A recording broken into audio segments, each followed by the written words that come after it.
Bismillahirrahmanirrahim. Assalamualaikum warahmatullahi wabarakatuh. Alhamdulillahirabbil alamin. Wa bihi nasta'inu ala umuri dunya waddin. Wassalatu wassalamu ala asyrafil anbiya'il mursalin wa ala alihi wa ashabihi wa man tabi'ahum bi ihsanin ila yaumiddin. Rabbi shrah li sadri wa yassir li amri wahlul 'uqdatan min lisani yafqahu qawli. Allahumma la sahla illa ma ja'altahu sahla wa anta taj'alul hazana idza syi'ta sahla. Allahumma 'allimna ma yanfa'una wanfa'na bima 'allamtana wa zidna 'ilman. Tsumma amma ba'd. Alhamdulillah, segala puji bagi Allah yang telah memberikan kita banyak kenikmatan, di antaranya nikmat iman, nikmat Islam, dan nikmat sehat, sehingga kita bisa menjalankan salah satu ibadah dari ibadah yang diperintahkan oleh Allah Subhanahu wa taala kepada hamba-hambanya, yang mana banyak sekali di luar sana orang-orang yang tidak bisa menjalankan ibadah yang Allah perintahkan kepada hamba-hambanya. Maka perlu kita bersyukur kepada Allah Subhanahu wa taala selama kita masih bisa menjalankan apa yang diperintahkan oleh Allah Subhanahu wa taala dengan sempurna dan di atas sunnah yang dicontohkan oleh Nabi Muhammad sallallahu alaihi wasallam. Tak lupa salawat dan salam kita haturkan juga kepada baginda Nabi kita Nabi Muhammad sallallahu alaihi wasallam, juga kepada ahlul bait, kepada para keluarganya Nabi Muhammad sallallahu alaihi wasallam, kepada para sahabatnya, kepada para pengikutnya hingga akhir zaman. Alhamdulillah, kita akan melanjutkan di antara pembahasan kita tentang tanda-tanda hari kiamat kecil yang Nabi Muhammad SAW informasikan, dan sangat banyak sekali tanda-tanda hari kiamat kecil, beda dengan tanda-tanda hari kiamat besar. Kalau tanda-tanda hari kiamat besar, Nabi Muhammad SAW menyebutkan dalam satu momen, dalam satu momentum, sebagaimana yang pernah dibahas. Ya, disebutkan bahwasanya Nabi Muhammad SAW mengabarkan ada 10 tanda-tanda kiamat besar. Sedangkan tanda-tanda kiamat kecil, Nabi Muhammad SAW mengabarkan di banyak sekali momen. Ya, sehingga para ulama ketika mengumpulkan informasi-informasi terkait tanda-tanda hari kiamat kecil itu banyak sekali, ya, dan membutuhkan mubahatsah, ya, penelitian lagi terkait kesahihan ataupun informasi terkait tanda-tanda hari kiamat kecil. Ya. Karena sebagaimana di awal, ya, tanda-tanda hari kiamat kecil, ketika kita mendapati suatu hadis yang berkaitan tentang informasi tentang hari kiamat, maka sebagai orang awam kita tidak boleh mengaitkan dengan suatu kejadian sampai kita merujuk kepada pendapat ulama. Nah, maka para ulama membahas tentang hadis-hadis yang berkaitan tentang kiamat-kiamat, tanda-tanda hari kiamat kecil. Tujuannya apa? Supaya kita mengetahui, yang pertama adalah bahwasanya Rasulullah SAW mengabarkan informasi tersebut sebelum kejadiannya atau mungkin sudah terjadi. Dan ini adalah salah satu tanda nubuwah, ya, salah satu kebenaran kenabian dari Nabi Muhammad SAW. Yang kedua, apa yang harus kita lakukan atau apa prinsip kita sebagai kaum muslimin ketika menghadapi suatu hal-hal yang disebutkan oleh Nabi Muhammad SAW? Sikap kita apa sebagai seorang mukmin ketika tanda-tanda hari kiamat kecil tersebut terjadi di zaman kita misalnya? Apa yang harus kita lakukan? Kemudian apa yang harus kita hindari dan sebagainya. Nah, maka ini pun suatu persiapan, ya, bagi kita sebagai umat Islam menghadapi apa yang diberitakan oleh Nabi Muhammad SAW. Kemudian jemaah yang dirahmati Allah Subhanahu wa taala, dalam kesempatan kali ini kita akan membahas tentang salah satu tanda-tanda hari kiamat, mungkin lebih, ya, bukan satu mungkin. Di antara tanda-tanda hari kiamat kecil yang diinformasikan oleh Nabi Muhammad SAW, yang pasti akan terjadi dan mungkin sudah terjadi di zaman sekarang. Apa itu? Istihlalul hir wal harir wal khamr wal ma'azif. Yaitu umat manusia kelak akan menghalalkan ya al-hira. Al-hira ini adalah perzinahan, wal harir dan sutra bagi laki-laki, wal khamr, khamr atau minuman keras, wal ma'azif dan musik. Ini adalah informasi yang dikabarkan oleh Nabi Muhammad SAW 1400 tahun yang lalu, yang mana pada zaman Nabi Muhammad SAW perzinahan itu mungkin jarang sekali terjadi. Aduh, kalaupun terjadi ya di kalangan bangsa Arab terutama, itu sangat tabu sekali orang melakukan perzinahan. Ya, ketika turun ayat tentang supaya umat kaum muslimat menjaga kemaluan-kemaluan mereka semua merasa itu mungkin dilakukan oleh budak-budak, tapi untuk orang-orang yang hur atau orang-orang yang merdeka itu tidak jarang sekali terjadi hal demikian. Nah, ini menandakan bahwasannya di zaman Nabi Muhammad SAW itu tidak terjadi, dan semua orang pun berkeyakinan bahwasannya yang namanya zina itu haram, ya. Dan terutama di awal Islam, ya, di awal Islam. Kemudian harir, yaitu sutra bagi laki-laki. Sebagaimana Nabi Muhammad SAW mengabarkan bahwasannya sutra ini kelak halal bagi laki-laki kapan? Ketika di surga kelak. Namun ketika di dunia, ya, harir atau sutra ini diharamkan oleh Allah dan Rasulnya.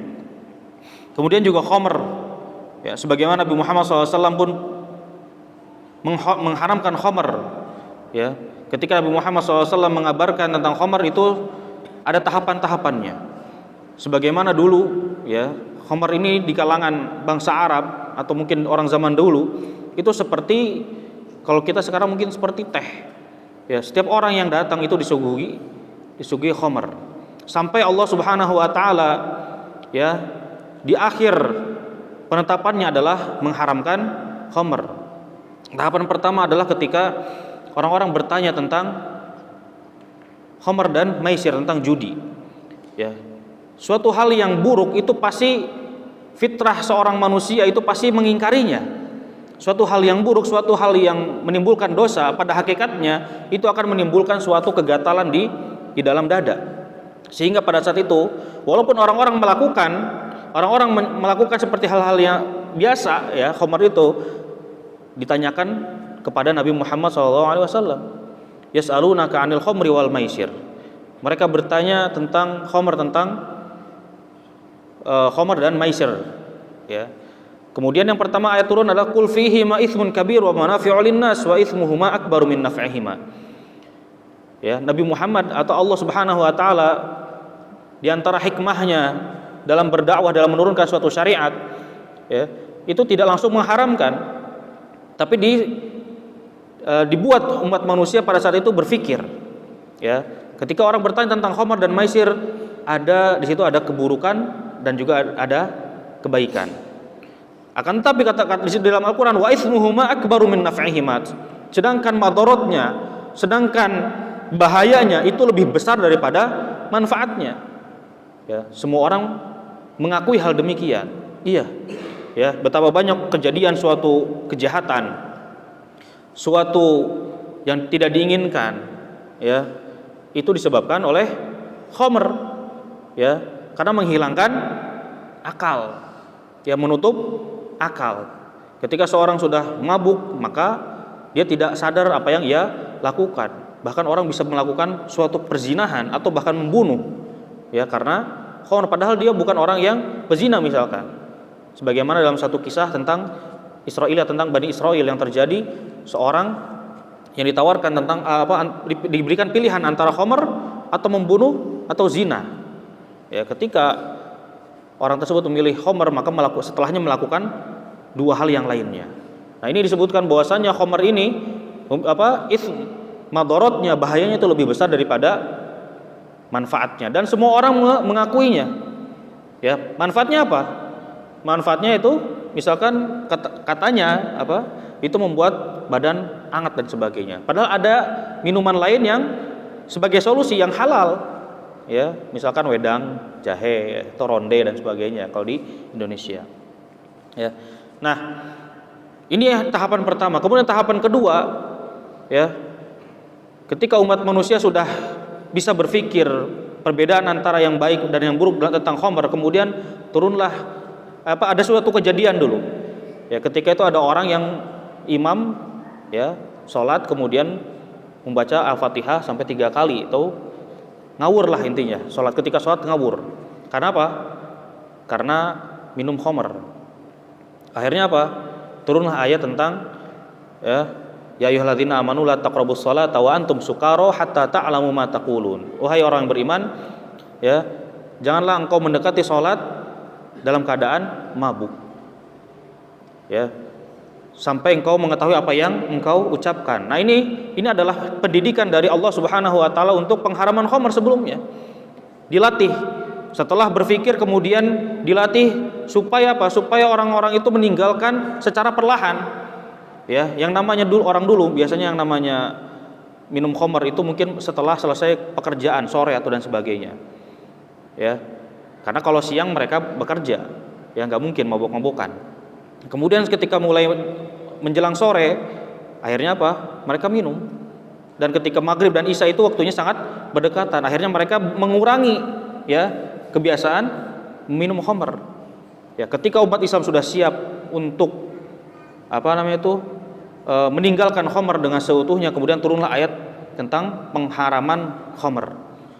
Nah, inilah bagaimana Islam sudah menentukan hukum khamr ini, ya, tentang khamr ini.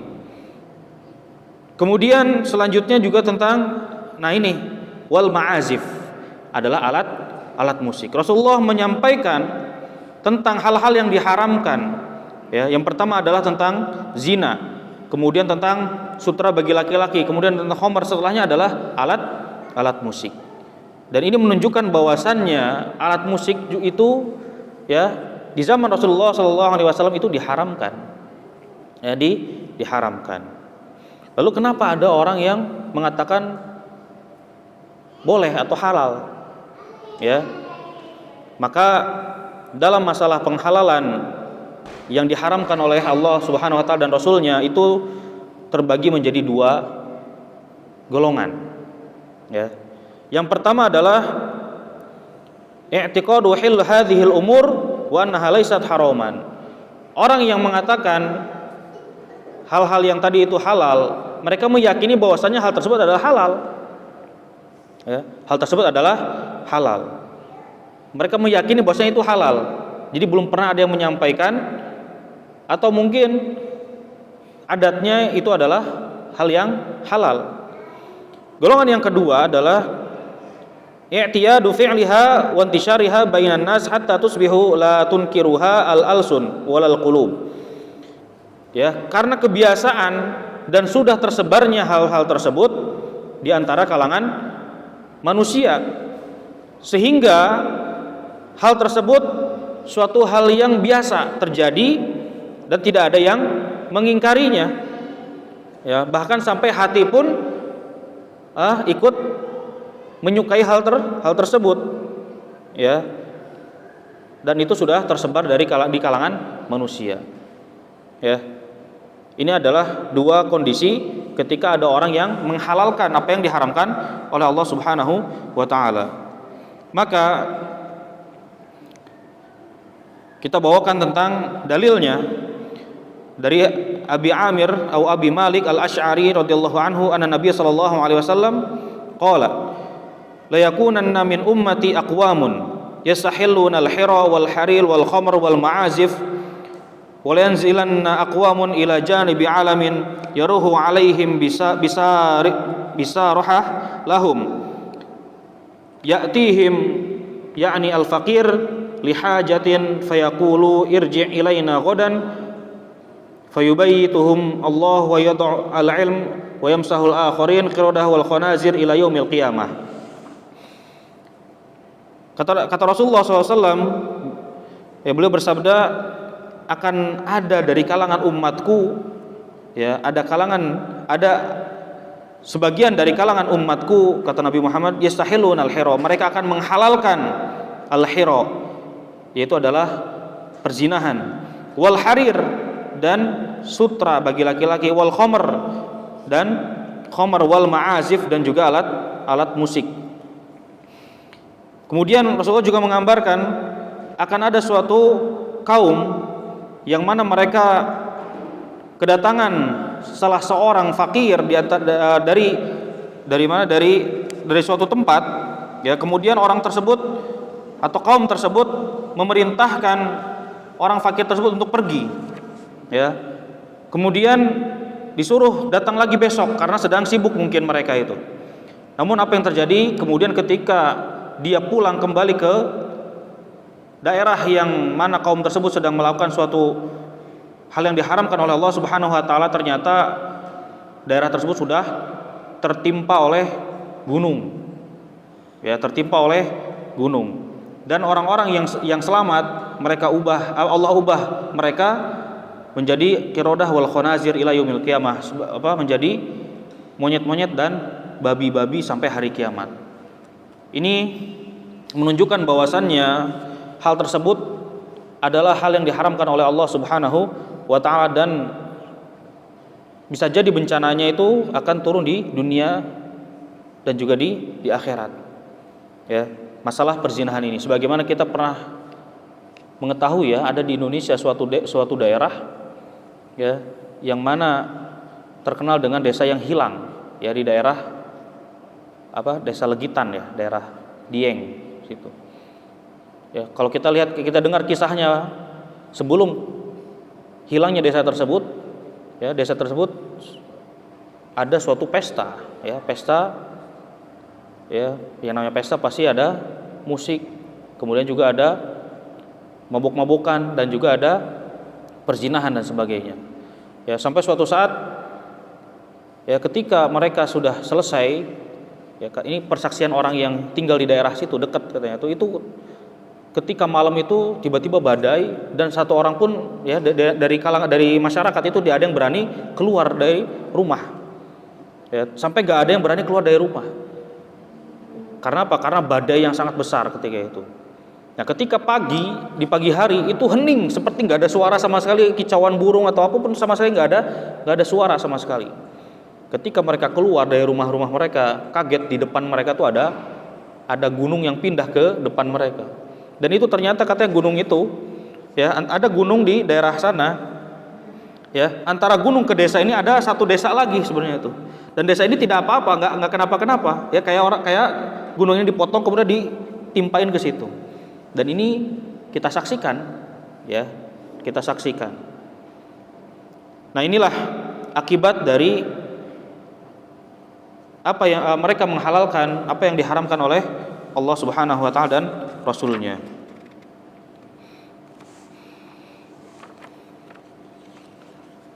Nah, maka banyak sekali bahkan yang kita sayangkan dari negara-negara kaum muslimin, ya, mulai toleransi masalah ini, terutama masalah 4 hal tersebut, ya. Zina. Ini banyak sekali dari negara-negara kaum muslimin yang mulai, ya, menghalalkan, bahkan atau mungkin di negara kita juga sudah mulai merebak sekali.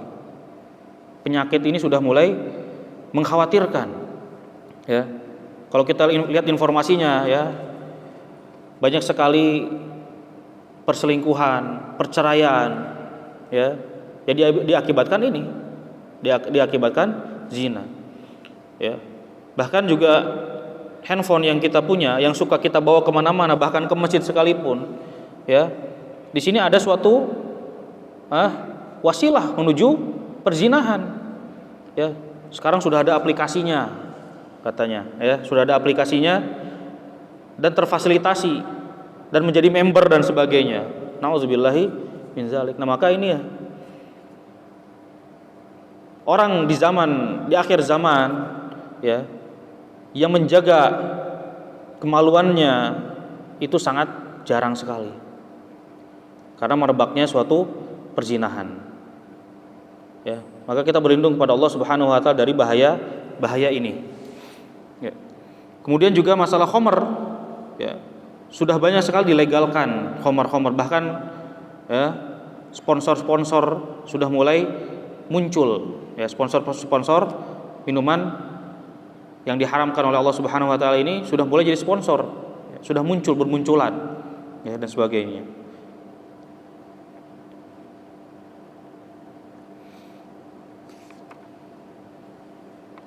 Kemudian juga di sini disebutkan dari hadis yang dibawakan oleh Abu Malik Al-Asy'ari, anna Rasulullah sallallahu alaihi wasallam qala la yashrabanna an-nas min ummati al-khamr yusammunaha bighairi ismiha ya'zifu ala ru'usihim al-ma'azif wal mughanniyat yakhsifullahu bihimul ard wa yaj'al minhumul qiradata wal khanazir. Ya, akan banyak dari kalangan umatku mereka meminum khamr dan menamakan khamr tersebut dengan nama selain khamr, ya, dengan nama-nama yang selain khamr, dikasih nama, ya, macam-macam. Kemudian ketika mereka meminum khamr, ya, didatangkan di depan mereka para mughanniyat, para biduan-biduan, ya. Maka apa yang terjadi kata Rasulullah, yakhsifullahu bihimul ard, mereka akan ditenggelamkan ke bumi dan akan dijadikan dari kalangan mereka qiradah wal khanazir, sebagai monyet-monyet, kera-kera dan babi-babi. Ini adalah azab dari Allah Subhanahu wa taala bagi orang-orang yang melakukan hal tersebut. Ya. Nah, masalah di antara hal-hal yang mengkhawatirkan, yang membahayakan pada hari ini juga termasuk adalah musik, ya. Bagaimana orang-orang yang mendengarkan musik ini, mereka akan tertutup hati-hati mereka dari cinta kepada Allah Subhanahu wa taala, dari ibadah kepada Allah Subhanahu wa taala, dari berzikir kepada Allah Subhanahu wa taala, dari khusyuk ketika menjalankan salat dan mendengarkan Al-Qur'an dan mengamalkan Al-Qur'an. Maka ini adalah sebab, ya, dari terhalangnya suatu kebaikan yang disebutkan tadi. Orang yang mendengarkan musik, mereka akan tidak menyukai Al-Qur'an, ya. Al-Qur'an bagi orang yang suka mendengarkan musik itu suatu hal yang mungkin tidak asik, tidak seru. Karena apa? Karena hatinya sudah diisi oleh musik. Ya. Sebagaimana Allah Subhanahu wa taala menegaskan, "Wa minan nasi may yashtari lahwal hadits liyudilla an sabilillah bighairi ilm wa yattakhidhaha huzwa ulaika lahum adzabun muhin." Dan dari kalangan manusia mereka membeli lahwal hadis. Ya, para ulama mentafsirkan lahwal hadis ini adalah musik dan alat musik. Liudillah an sabilillah. Tujuannya apa? Supaya umat manusia ini tersesat dari jalan Allah Subhanahu wa taala. Ya, dan akan menjadikan hal tersebut suatu hal yang huzwa, ya, kosong dan sebagainya. Suatu hal yang bercandaan dan sebagainya. Ulaika lahum adzabun muhin, maka bagi mereka azab yang menghinakan.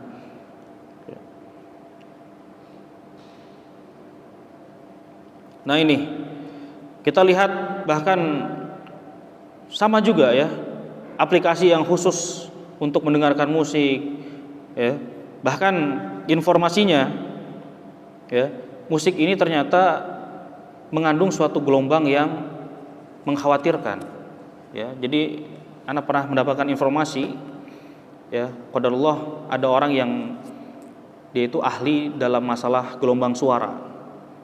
Ya, ahli dalam gelombang suara. Kemudian memberikan informasi. Jadi dia itu bisa menggabungkan dua gelombang dalam satu suara. Ini sudah teknologi, Pak. Ya, jadi dua gelombang dalam satu suara. Nah, dia itu seorang muslim dan katanya dosen di Jerman katanya. dulu sekitar masih tahun 2000 awal lah. Ya, mungkin sekarang sudah banyak. Nah, dia itu katanya itu dia mensublim, ya, menggabungkan dua gelombang dalam satu suara, namanya ilmu sublimatika. Menggabungkan dua gelombang dalam satu suara. Dia memasukkan katanya ayat-ayat ruqyah. Ini nggak tahu nih, ini sudah teknologi ya. Ayat-ayat ruqyah masuk ke dalam salah satu musik katanya itu. Ya, dia sublim, dia gabungkan, dia masukkan, kemudian didengarkan ke orang yang kesurupan katanya itu. Kemudian muntah tiba-tiba. Orang yang kesurupan ini muntah dan dia katanya sudah tidak suka musik lagi setelah mendengarkan yang sudah teknologi sublimatika ini. Ini dimasukkan ayat-ayat ruqyah. Bayangkan coba, suara yang keluarnya adalah musik tapi dimasukkan gelombang ayat-ayat ruqyah. Katanya begitu, informasinya begitu. Mungkin kita baru dengar mungkin. Ya, ini udah teknologi, udah perang teknologi. Nah, sedangkan orang-orang kafir yang menguasai ilmu ini, ya, mereka menggabungkan antara musik dengan sihir-sihir. Ya, sihir. Kalau kita lihat misalkan salah satu komunitas musik misalkan, yang mereka itu punya kekhasan dengan penampilan tertentu. Ya, militan sekali mereka itu. Ya, misalkan yang tengkorak misalkan, si penyanyinya itu model rambutnya seperti apa, diikutin sama fansnya, ya. Dan mungkin kalau ketika nyanyi itu nggak jelas suaranya apa, ngomong apa tuh nggak jelas gitu kan, teriak-teriak doang gitu kan. Tapi pengikutnya banyak. Dan kira-kira orang seperti itu bakal dekat dengan musola atau tidak? Ya. Bakal khusyuk ketika mendengarkan lantunan ayat Al-Quran atau tidak? Ya. Ini sihir. Dan ini informasi ini sudah perang teknologi. Bahkan di sekitar tahun 2015 kalau nggak salah ya, waktu itu pernah ada suatu aplikasi di Android kalau nggak salah itu, sekarang sudah diblokir katanya. Ya. Itu kalau misalkan orang mendengarkan itu yang keluar musik. Tapi setelah mendengarkan itu mabok, Pak. Setelah mendengarkan musik itu mabuk, ya, kayak orang habis minum khamr. Jadi cuma mendengarkan gelombang suara saja itu mabuk. Ya, nah sekarang katanya sudah diblokir, katanya sudah dilarang katanya. Tapi kalau pas saya cari di internet, ya itu ada, ternyata masih ada. Ya, nah ini bahayanya musik sebenarnya. Kadang kita mungkin kita nggak perhatian ke masalah hukum, mungkin banyak ya di antara ustadz atau di antara kalangan ulama bahkan yang berselisih tentang masalah hukum musik. Kalau kita lihat dampaknya, ya mana yang lebih baik, lebih banyak mananya, baiknya atau buruknya? Ya kalau memang baiknya, apa baiknya dibandingkan buruknya? Sedangkan kita sebagai orang Islam, tujuan kita di dunia adalah untuk beribadah kepada Allah Subhanahu wa taala, dan kita harus menghilangkan sesuatu hal yang menghalangi kita untuk beribadah kepada Allah Subhanahu wa taala. Nah, di antaranya musik ini menghambat kita untuk bisa maksimal dalam beribadah kepada Allah Subhanahu wa taala. Minimalnya itu. Ya, minimalnya itu yang kita jadikan suatu argumentasi hujah supaya kita meninggalkan. Ya, walaupun mungkin di antara kaum muslimin masih ada yang toleransi dalam masalah itu. Ya. Nah, dikuatkan lagi oleh Ibnu Mas'ud radhiyallahu anhu. Beliau mengatakan, "Innal ghina yunbitun nifaq fil qalb kama yunbitul ma az-zar'." Sesungguhnya musik itu atau nyanyian itu akan menumbuhkan kenifakan di dalam hati seseorang. Ya, sebagaimana air bisa menumbuhkan tumbuh-tumbuhan. Dijelaskan bahwasannya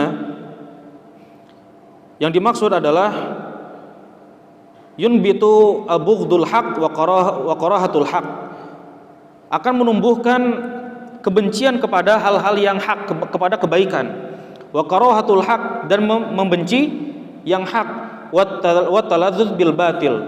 Ya, dia akan menikmati suatu hal yang batil sebenarnya, suatu hal yang salah.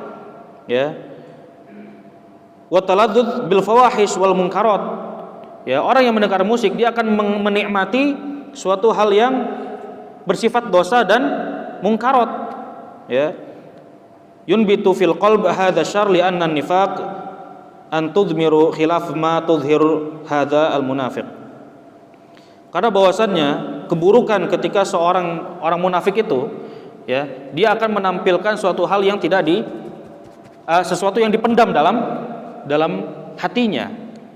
Ya, bagaimana misalkan seorang muslim ketika mendengarkan mughaniyat, biduan wanita melantunkan lagu-lagu, ya, bagaimana seorang muslim bisa menikmati hal tersebut, gitu kan?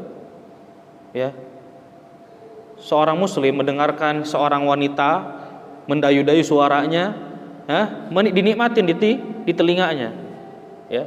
Bagaimana seorang mukmin bisa menikmati hal yang diharamkan sebenarnya, ya. Kemudian juga bagaimana seorang muslim misalkan ketika ada suatu lagu atau suatu musik yang membicarakan tentang menuhankan cinta misalkan, ya, dan dinyanyikan oleh seorang wanita atau seorang laki-laki yang seharusnya memiliki jiwa kepemimpinan, ya, suatu ketegasan. Orang yang menyanyi, ya, seolah-olah dia tuh kayak bencong mungkin dia. Bukan laki-laki gitu kan. Ya, rujulah atau kejantanannya itu dipertanyakan gitu ketika dia mendayu-dayu juga gitu. Laki-laki masa begitu gitu kan. Nah, ini yang disebutkan kata Ibnu Mas'ud menumbuhkan suatu kenifakan di dalam hati. Ya. Orang yang sering mendengarkan apa yang diharamkan oleh Allah Subhanahu wa taala, dia akan mengingkari suatu yang hak. Ketika ada orang yang mengatakan tentang hukum musik, mereka akan mengingkari langsung. Mengingkari langsung. Nah, inilah dampak dari menghalalkan apa yang diharamkan oleh Allah Subhanahu wa taala, ya, sehingga hatinya rusak dari fitrahnya, ya, dari fitrahnya. Nah, maka ini 4 tanda, ya, di antara tanda-tanda yang Rasulullah SAW sebutkan kelak di hari kiamat, ya, umat manusia atau kalangan dari umatku bahkan mereka menghalalkan perzinahan, kemudian sutra bagi laki-laki, kemudian khamr dan juga alat musik. Dan ini adalah bahwasannya kebenaran informasi dari Nabi Muhammad SAW telah terjadi di zaman sekarang, di akhir zaman, ya. Nah, maka apa yang harus kita lakukan?